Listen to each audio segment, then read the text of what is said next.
रत्नमाला नावाची बली महाराजांना एक सुंदर बहीण असते.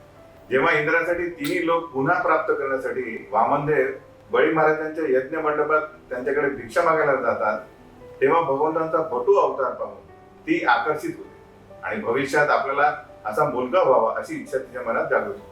त्यानंतर 3 पद भूमी मागितल्यावर जेव्हा वामनदेव बली महाराजांकडनं सर्व काही हस्तगत करतात, तेव्हा रत्नमालाच्या हृदयात क्रोध उत्पन्न होतो आणि या भटूला कसे मारावे ही इच्छा तिच्या हृदयात जागृत होते. तिच्या या दोन्ही इच्छा भगवंत स्वीकारतात आणि पुढच्या जन्मी द्वापर युगात रत्नमाला पूतना नावाची राक्षसी म्हणून जन्म घेते आणि स्तनपानाद्वारे श्रीकृष्णाला विष देऊन मारण्याचा प्रयत्न करते.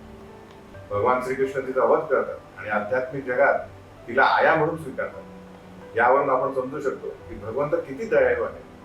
आपल्याला मारायला आलेल्या व्यक्तीचेही भले करणारे आहेत श्री